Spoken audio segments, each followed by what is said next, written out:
जय नमस्कार साथियों, आप सभी का स्वागत है गुरुकुल आर्मी के ऑनलाइन एजुकेशनल प्लेटफॉर्म पर। आशा करता हूं आप सभी स्वस्थ होंगे, कुशल मंगल होंगे, जोरों से अपनी तैयारी कर रहे होंगे। आज का जो आपने थंबनेल देख लिया है कि त्रिभुज के तीनों कोणों का योग 180 डिग्री होता है, हम बचपन से पढ़ते आ रहे, बट ऐसा क्यों होता है, इसके पीछे का रीजन जानेंगे। बहुत ही छोटा वीडियो होगा और बहुत अच्छा कॉन्सेप्ट होगा। इससे पहले हम त्रिभुज के बारे में बेसिक जानकारी ले ले। त्रिभुज होता है जिसे हिंदी में बोला जाता है त्रिभुज, इंग्लिश में बोला जाता है ट्राइंगल। तीनों भुजाओं से घिरी बंद आकृति को क्या कहा जाता है? त्रिभुज कहा जाता है। तीनों भुजाओं से घिरी जो बंद आकृति होती है उसे त्रिभुज कहा जाता है। जो आपको नीचे दिख रहा होगा, ये बना रखा है हमने त्रिभुज। इसमें भुजा शीर्ष ए, शीर्ष बी और शीर्ष सी। और इसमें आगे बढ़ते हैं तो हम चर्चा करेंगे कि इस त्रिभुज में होता क्या है। त्रिभुज में 3 शीर्ष होते हैं, 3 ही भुजाएं होती है और 3 ही कोण पाए जाते हैं। 3 शीर्ष, 3 भुजा और 3 कोण पाए जाते हैं। इसमें आपको दिख रहा होगा, शीर्ष ए है, ये शीर्ष बी है, ये शीर्ष सी है और इनमें कोण होते हैं। ये इस प्रकार कोण है। इनके कोणों के नाम देखें तो शीर्ष ए, शीर्ष बी और ये 3 अपने शीर्ष हो गए। जब भुजाओं पे बढ़ते हैं तो भुजा ए बी, ये क्या है? भुजा ए से लेके बी तक इसे भुजा ए बी बोला जा सकता है। या इनको छोटी एबीसीडी में जो शीर्ष होते हैं उनको तो बड़ी एबीसीडी से दर्शाया जाता है और जो भुजाएं होती है उन्हें छोटी एबीसीडी से दर्शाया जाता है। जैसे कि भुजा ए बी को आप भुजा सी लिख सकते हो, सिर्फ कितना? भुजा सी बी से बोल सकते हो। और भुजा बी सी को आप भुजा ए भी बोल सकते हो, छोटा ए लिखना होगा। अल्फाबेट जो आपको यूज करना होगा वो स्मॉल अल्फाबेट से दर्शाया जाता है। और भुजा ए सी को आप सी ए या ए सी कुछ भी लिख लो, इनका वर्ड अगर जो ये अल्फाबेट है उल्टा आ जाए तो कोई फर्क नहीं पड़ता और इसे क्या बोला जाता है? बी बोला जाता है। अब अगर हम आगे बढ़ते कोण, तो कोण को दर्शाने का चिन्ह तो होता है इस प्रकार होता है। राइट चिन्ह होता है ना, उसको हम क्या करते हैं? उल्टा लटका देते हैं तो वो कोण का चिन्ह बन जाता है। और जिसमें क्या बोला जाता है? कोण बी ए सी, कोण बी ए सी, कोण बी ए सी, कोण बी ए सी का मतलब है कोण बी। इसको ले रहे, किसको ले रहे हैं हम? किसको ले रहे हैं? इस कोण को ले रहे हैं। ये जो कोण है इसका मतलब है कोण बी ए सी। मतलब कि जो बीच में अपने वर्ड आता है यहाँ पे वही अपना कोण होता है। उसकी चर्चा करते हैं। कौन सा कोण होता है? जैसे इसे कोण ए भी बोल सकते हो। कोण ए बी सी का मतलब है, इसमें कौन सा ले रहे? कोण ए बी सी, मतलब कि ये चीज यूज कर रहे हैं। ये चीज यूज कर रहे हैं तो इसमें किसका कोण का यूज ले रहे हैं? कोण बी का यूज ले रहे हैं। तो इससे सिर्फ कोण बी का जो मिडिल टर्म होती है वही किसका कोण होता है, उसी कोण की चर्चा कही जाती है। कोण यहाँ बी है तो कोण बी की चर्चा हो रही, यहाँ सी है बीच में तो किसकी हो रही? कोण सी की चर्चा हो रही। ये इसका था नॉर्मल सा बेसिक। इसके प्रकार करें तो प्रकार इसके 2 प्रकार से होंगे। भुजाओं के आधार पर भी प्रकार होंगे और कोणों के आधार पर भी प्रकार होंगे। तो ऐसे तो बहुत लंबा वीडियो हो जाएगा। जो आज हम इसको पीछे आगे जब ज्योमेट्री पढ़ेंगे तो इसकी पूरी डिटेल पढ़ेंगे। बट आज एक जो रोचक तथ्य है जो हम बचपन से पढ़ते आ रहे हैं, चाइल्डहुड से हमें यह सिखाया जा रहा है कि त्रिभुज के तीनों कोणों का योग, आंतरिक कोणों का, त्रिभुज के तीनों आंतरिक कोणों का योग हमेशा 180 डिग्री होता है। बचपन से पढ़ते आ रहे हैं। तो इसका रीजन क्या है? त्रिभुज के तीनों आंतरिक कोण होते हैं। कौन से तीनों? जो आंतरिक कोण होते हैं जो आपके सामने दिख रहा है, त्रिभुज के तीनों आंतरिक कोणों का योग हमेशा कितना होता है? 180 डिग्री। मतलब कि इनको अंदर वालों को जब जोड़े तो हमेशा योग 180 डिग्री होता है। कभी 190 नहीं बनता, कभी 170 नहीं बनता, कभी 200 नहीं बनेगा। कैसा भी त्रिभुज बना लो, चाहे त्रिभुज आप इस प्रकार करके इस टाइप से त्रिभुज बना लो, इतना इस प्रकार का बना लो तो भी इसका कोणों का योग 180 डिग्री होगा। चाहे आप त्रिभुज को चाहे इस प्रकार बना लो, इसका भी कोणों का योग हमेशा 180 डिग्री होगा। आप त्रिभुज चाहे किस प्रकार ऐसा भी बना लो, चाहे ऐसा बना लो, तो भी त्रिभुज के तीनों कोणों का योग हमेशा 180 डिग्री रहता। ना तो 190 होता, ना तो कम होता, ना ज्यादा होता। तो इसके पीछे का रीजन क्या है वो हम समझते हैं। रीजन समझने के लिए हम क्या करते हैं? इस चीज को समझते हैं। प्रकार हमने बहुत बाद में पढ़ेंगे। पहले मैं आपको 2 चीज आपको याद रखनी होगी। वो चीजें ये है, वो 2 चीज आपको मैं अगर याद करने को बोलूं तो वो चीजें ये कि आपने ये अल्टरनेट जो पैरेलल लाइन होती है, समांतर रेखा होती, कौन सी? हमारी जो समांतर रेखा होती, 2 समांतर रेखाएं हैं। 2 समांतर रेखाओं को एक अल्टरनेट रेखा काटती है, एक तिर्यक रेखा प्रतिच्छेद करती। तो बनने वाले जो अल्टरनेट कोण है या एकांतर कोण है, जिन्हें हिंदी में बोला जाता है एकांतर और इंग्लिश में बोला जाता है अल्टरनेट कोण। और इन रेखाओं को क्या बोला जाता है? समांतर रेखाएं अगर दो रेखाएं समांतर होनी चाहिए, मतलब कि समांतर, इनके बीच का जो अंतर है, दूरी है, वो हमेशा समान रहनी चाहिए, वो चाहे कितनी अनंत तक जाती हो, कभी आपस में मिलनी नहीं चाहिए, तो उन्हें समांतर रेखा बोला जाता है। तो ये आपको पता होगा। इनके जो अल्टरनेट कोण होते हैं ये क्या होते हैं, हमेशा बराबर होते हैं। इनके जो अल्टरनेट कोण है, मैं इसको कोण ए दे देता हूं और उस कोण का नाम बी दे देता हूं, तो मतलब कि कोण ए बराबर क्या होगा, कोण बी होगा, क्या होगा, कोण बी होगा। और इस कोण को मैं नाम दे दूं, क्या दे दूं, सी, और इसको डी दे दूं, तो कोण सी बराबर क्या होगा, कोण डी होगा। जो इनके एकांतर कोण होते हैं वो हमेशा बराबर होते हैं। इसके पीछे की भी थ्योरी समझेंगे, बट इतना आपको पता है कि दो तिर्यक रेखाओं को दो समांतर रेखाओं को जब एक तिर्यक रेखा प्रतिच्छेद करती हो या काटती हो तो बनने वाले एकांतर कोण हमेशा बराबर होते हैं या अल्टरनेट कोण बराबर होते हैं। एकांतर कोण कौन सा होता है अगर समझना चाहो तो इसका ये कोण है ना, ये जेड की आकृति बनती हो वो हमेशा एकांतर कोण होते हैं, और जो जेड के यहाँ जो कोण बनते हैं वो एकांतर कोण होते हैं एक दूसरे के। ये इसका एकांतर कोण कौन सा है, ये एकांतर कोण है। बस एक चीज तो ये याद रखनी है, इसके अलावा आपको कुछ ही याद नहीं रखना। एक चीज और याद रखनी हो तो वो है कि कोई लाइन हो, क्या हो, कोई रेखा हो, तो रेखा के एक बिंदु पर एक तरफ बनने वाले कोणों का योग कितना होता है, 180 डिग्री होता है, आपको पता है। क्योंकि एक बिंदु पर जब एक बिंदु को यहां बिंदु ले और इस पर पूरे कोणों का योग करे तो कितना आता है, 160 डिग्री आता है। क्या आता है, 160 नहीं, सॉरी 360 डिग्री आता है। तो एक साइड तो आ जाता है 180 डिग्री और दूसरी साइड कितना आ जाता है, 180 डिग्री। 180 डिग्री को दोनों को ऐड करें तो हमारा कितना बन जाता है, 360 बन जाता है।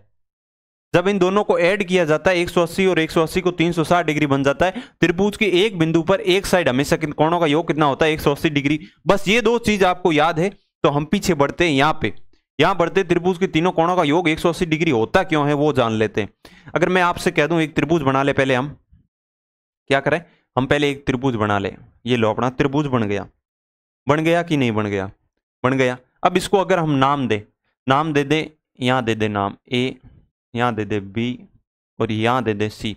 भुजा बीसी है, ये क्या है, भुजा बीसी, या स्मॉल अल्फाबेट में दर्शाना चाहे तो इसे आप क्या बोल सकते हो, भुजा ए बोल सकते हो। भुजा ए के समांतर, इस भुजा के समांतर मतलब कि इनके बीच की जो दूरी है वो हमेशा कितनी इस साइड चली जाए, कितनी इस साइड चली जाए, बराबर रहनी चाहिए। समांतर किसे बोल जाता है, समांतर आप क्या कीजिए, एक रेखा का निर्माण कीजिए,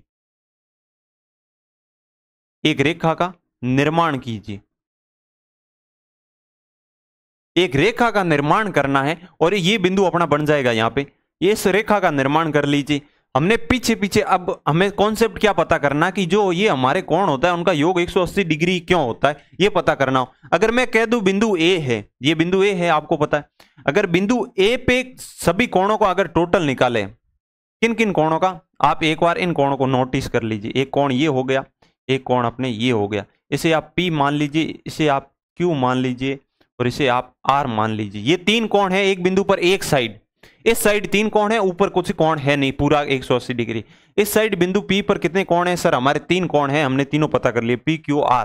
अगर इसको मैं नाम देना चाहूं, ये Q हो गया तो ये S और इसे T मान लो एक बार, इसे T कोण नाम दे देते, कोण C इसका नाम होता है बट इसे आप T नाम दे दीजिए, S और T। हमें सिद्ध क्या करना, हमें सिद्ध करना है कोण Q प्लस कोण S प्लस कोण T बराबर क्या होना चाहिए, 180 डिग्री होना चाहिए। इसका मतलब तो यही हुआ त्रिभुज के तीनों आंतरिक कोणों का योग 180 डिग्री कैसे सिद्ध होगा, QST का योग जब 180 डिग्री होगा तो ये हमारी परिभाषा सिद्ध हो जाएगी और हमेशा 180 डिग्री क्यों होता है वो भी पता चल जाएगा।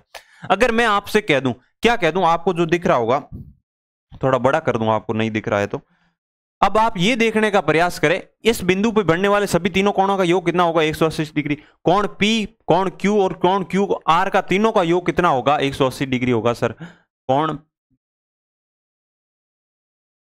P प्लस कोण Q प्लस कोण R का योग कितना होगा सर, 180 डिग्री होगा, हमें पता है। ये चीज आपने नोटिस कर ली, हाँ सर कर ली।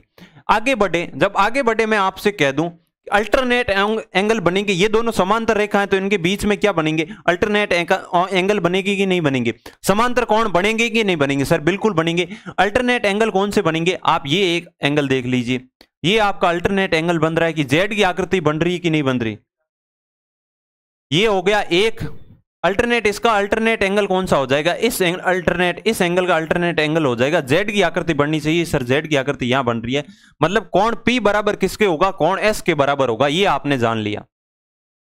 कोण P बराबर कोण किसके होगा, कोण S के बराबर होगा, ये जान लिया। अगर इस साइड से देखें, किस साइड से, इस साइड से देखें, ये देखिए इस अल्टरनेट को समझने का प्रयास करें। ये यहां एक जेड और बनता है, जेड बनते ही अपने क्या हो जाएगा, अल्टरनेट एंगल बन जाएगा। आप इस चीज को नोटिस कीजिए, यहां एक जेड और बन रहा है, तो कोण आर का अल्टरनेट एंगल कौन सा हो जाएगा, एकांतर कोण कौन सा हो जाएगा, कोण टी हो जाएगा। इसका अल्टरनेट एंगल जेड बन रहा है, तो ये दोनों बराबर हो जाएंगे। कौन से हो जाएंगे, आर और टी अपने बराबर हो जाएंगे। कोण आर बराबर क्या हो जाएगा, कोण टी हो जाएगा। ये समझ लिया कि नहीं समझ। यहां टी का एकांतर कोण कौन सा है, कोण आर है, और यहां कोण एस का एकांतर कोण कौन सा है सर, कोण पी है। क्योंकि जेड की आकृति बनते ही आपने समझाया था, दो समांतर रेखाओं को एक तिरक रेखा प्रतिच्छेद करे तो एकांतर कोण बनते हैं और एकांतर कोण हमेशा बराबर होते हैं। ये अपनी थ्योरम होती है। इस थ्योरम को भी सिद्ध करेंगे। पहले इस थ्योरम को सिद्ध करने के लिए इस थ्योरम का काम लेना पड़ता है। हमने ये दो चीज ले ली। अब मैं आपसे कह दूं कोण क्यू, कोण एस और कोण टी के बराबर 180 डिग्री लाना है। कोण P, कोण Q और कोण R आपको पता है कि एक रेखा पर, एक बिंदु पर, रेखा के एक साइड कितने 180 डिग्री कोण बनते हैं। एक बिंदु पर, किसी रेखा के एक बिंदु पर, पूरे बिंदु पर तो 360 डिग्री बनता है, बट एक दिशा में एक साइड कितने बनते हैं, 180 डिग्री का कोणों का योग बनता है। तो कोण P प्लस कोण Q, कोण R बराबर क्या होता है, 180 डिग्री होता है। ये थोड़ा, अगर कोण P की जगह मैं कोण S रख सकता हूं क्योंकि दोनों बराबर है, तो यहां क्या आ जाएगा सर, कोण S। Q की जगह मैं क्या रख सकता हूं सर, कोण Q की जगह हम कुछ नहीं रख सकते, क्यों, कोण Q के बराबर कोई एकांतर कोण नहीं बनाता, कोण Q रहने दीजिए। कोण R की जगह मैं क्या रख सकता हूं सर, कोण T रख सकता हूं।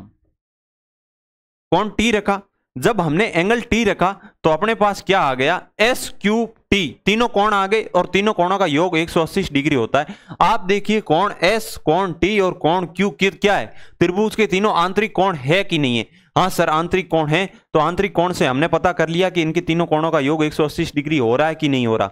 आप ये चीज देखने का प्रयास करें, ये 180 डिग्री बना कि नहीं बना। कोण एस क्यू और टी 180 डिग्री बना कि नहीं बना। कैसे, कोण P प्लस कोण Q प्लस कोण R के बराबर 180 डिग्री होता है, क्योंकि त्रिभुज के एक बिंदु पर एक साइड के कोणों का योग 180 डिग्री होता है। और जब हमें पता चल गया ये एकांतर रेखा का, हमने क्या किया, एक एकांतर रेखा का निर्माण करना पड़ता है इस चीज को जानने के लिए। अब आपने सिद्ध कर दिया कि सर एक बिंदु पर तीनों साइड 180 डिग्री बनता है, और इन दोनों की जगह हम इन दोनों को मान रख सकते हैं और 180 डिग्री योग हो गया। अब आपने ये समझ लिया कि त्रिभुज के तीनों कोणों का योग हमेशा 180 डिग्री ही क्यों होता है। ये चीज आपने बहुत अच्छी तरीके से समझ ली। अपने छोटे भाई बहन बड़े को अगर कोई पूछ ले कि त्रिभुज के तीनों कोणों का योग 180 डिग्री होता है, उसके बाद में उससे पूछो क्यों होता है, 190 ही क्यों नहीं होता, 200 क्यों नहीं होता, 150 क्यों नहीं होता, 100 क्यों नहीं होता, 360 डिग्री क्यों नहीं होता, 180 डिग्री क्यों होता है, आंतरिक कोणों का योग हमेशा क्यों होता है, तो उसके पीछे का कॉन्सेप्ट हमने समझ लिया। आशा करता हूं आपको ये शॉर्ट वीडियो समझ में आया होगा, शॉर्ट कॉन्सेप्ट समझ में आया होगा। मेरा एक ही टारगेट है, मैं डेली 8 बजे आपको शॉर्ट कॉन्सेप्ट लाके देता हूं, उस पर थोड़ी बहुत प्रैक्टिस करते हैं। और इसके प्रकार होते हैं, वो समद्विबाहु आपने सुना होगा, समद्विबाहु त्रिभुज, समबाहु त्रिभुज, विषमबाहु त्रिभुज, वो होते हैं आपके भुजाओं के आधार पर हो जाता है। फिर आपने अधिक कोण, न्यून कोण, समकोण, ये आपके हो जाते हैं, कोणों के आधार पर इसका वर्गीकरण हो जाता है। वर्गीकरण हम बहुत आगे पढ़ लेंगे। आज हमारा जो कॉन्सेप्ट था ये था त्रिभुज के तीनों कोणों का योग 180 डिग्री होता है। हम बचपन से पढ़ते, बट होता क्यों है ये जानना था, वो हमने जान लिया। तो आज की क्लास को यहीं समाप्त करते हैं, फिर मिलते हैं कल एक नई वीडियो में। तब तक के लिए जय हिंद।